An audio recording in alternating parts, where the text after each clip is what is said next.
Meet fancy. So you clicked on the thumbnail and you're going, what is wrong with this guy?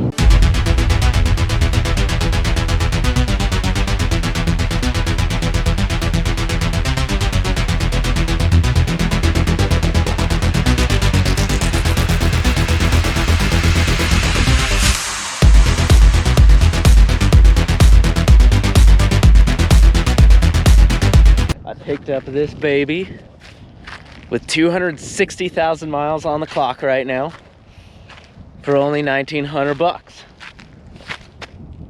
It may have been a bad decision, but a lot of people wouldn't touch a vehicle like this. But I'm not a lot of people. I'm really, really dumb. Or maybe not. You see, I have seen quite a bit of posting on forums about people saying how they've got their 4.4 V8 out of an LR3 over 300,000 miles. This thing's all original owner, original trans, original electronics. I mean, some things have been replaced, sure, but it's actually a very formidable off-roading vehicle, and I want to have some fun with it. Now, sure, I could have just bought a Jeep or whatever, but I would have spent a lot more money, and I wouldn't have got the type of refinement that one can only find in a Land Rover. Unless you're gonna pay lots of money for a new vehicle, whatever. I mean, look at this. Leather seats. Pop-out cup holder. That sort of works sometimes. But really, it's not bad for a 2006. It's really good, actually. All-wheel drive. Are you going to find... Don't tell me, okay, all of you haters out there, don't tell me that you will find an all-wheel drive V8 vehicle capable of towing over 7,000 pounds and off-roading. It's got a little secret. With a rear locking differential for under $2,000? No, not gonna happen. It's not gonna happen, okay? So that's the main reason I bought it, and I was willing to take a chance on it because it has the rear locker. It's this very rare HD package, and so I figured even if it all goes to heck, I can still probably sell it and get my money's worth. The previous owner wasn't really aware of what he had, but if you're looking for a cool daily driver with a lot of creature comforts that can also wheel really well off-road, this just might be the vehicle for you. But before we get into that, I'm going to take you around some really cool things about this Land Rover, and we will see if we can get it to 300,000 miles without it blowing up. Now, everybody seems to think that old Land Rovers are incredibly unreliable, and I'm here to disprove that myth. Maybe. Hopefully. Okay, it might blow up. This may have been a bad idea. Goal of this build is basically, before I get into the good and the bad, going to be to do a very cool budget build on an old LR3. So why on earth would I call it fancy, right? We're talking about an old SUV. I'll show you why I call it fancy.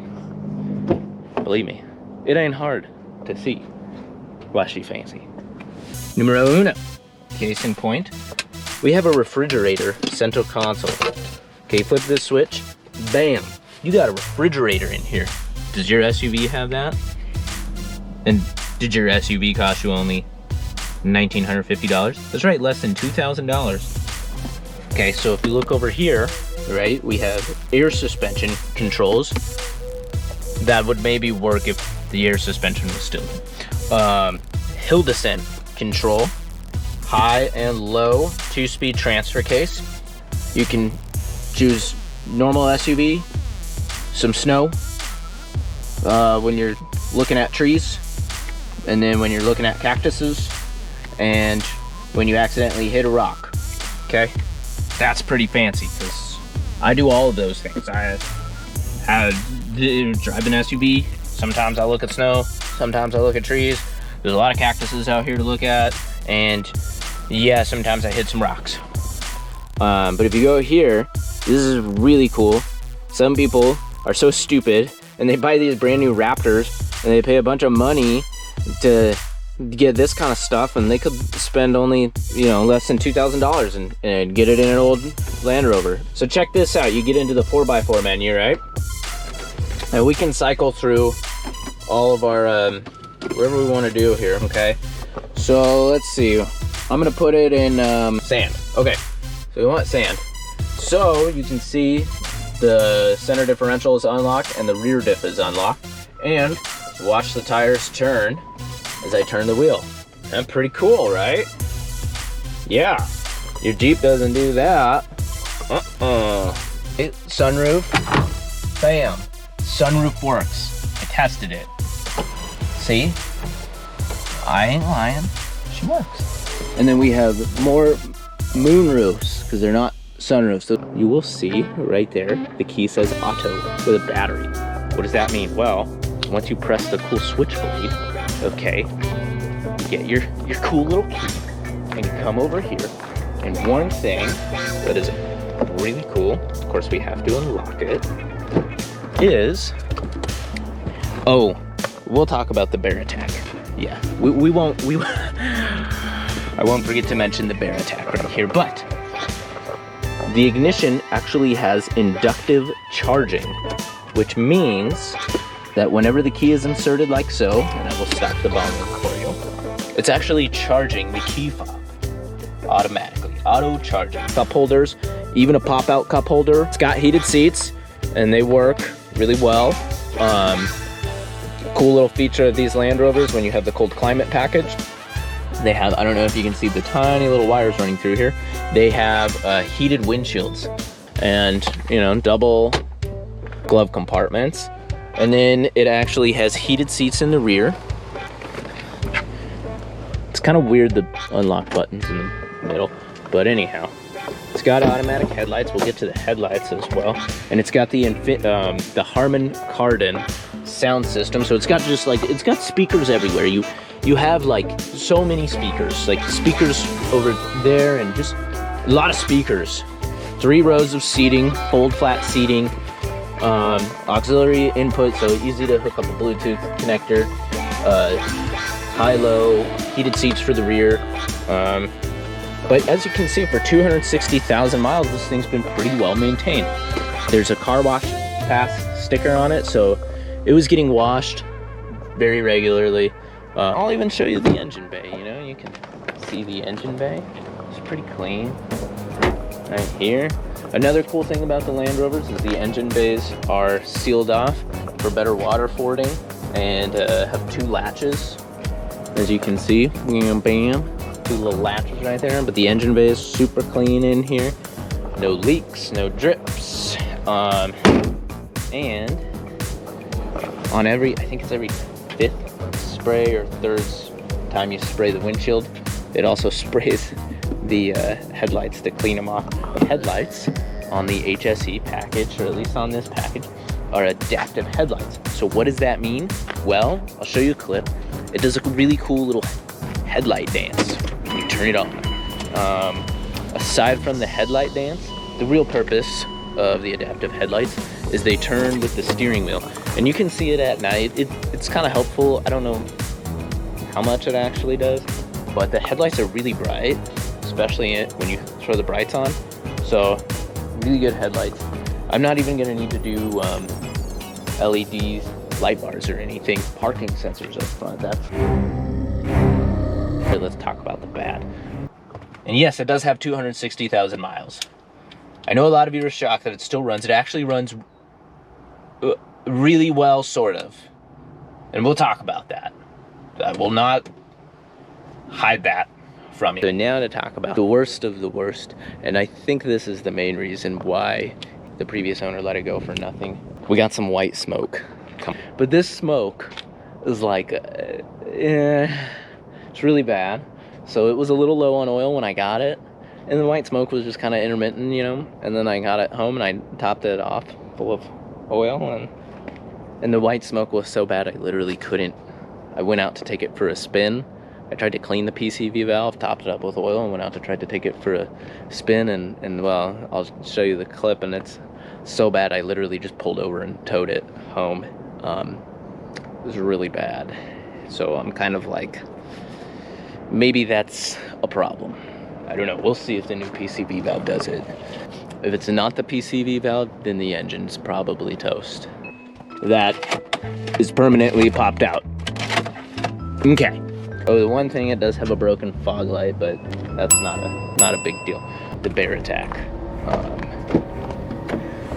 So it's really amazing that they were able to get all of the blood stains out after the bear attack. No, I'm just kidding. No, really what happened was, I asked the previous owner, I go, what's up with this, dude? And he was like, yeah, my dad actually just dug his elbow into here all the time and tore that thing out. But the good thing is these armrests are easily removable, and so I can pop this out, get it reupholstered, or maybe even source a used one and throw that in there, and that's no big deal.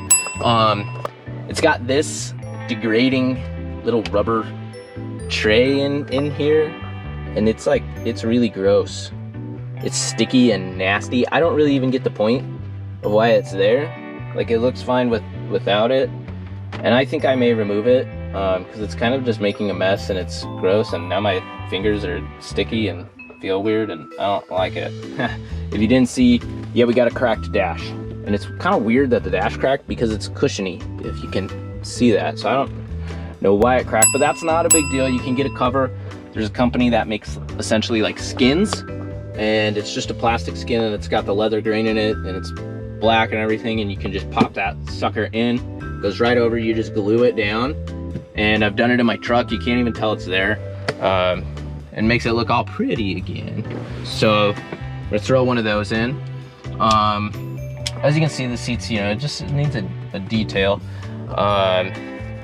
But and then the coil springs, you know, that's kind of a downer, but at the same time it's not. But they're a little saggy in the rear, so I'm probably gonna do some, I'll just replace them with lift springs.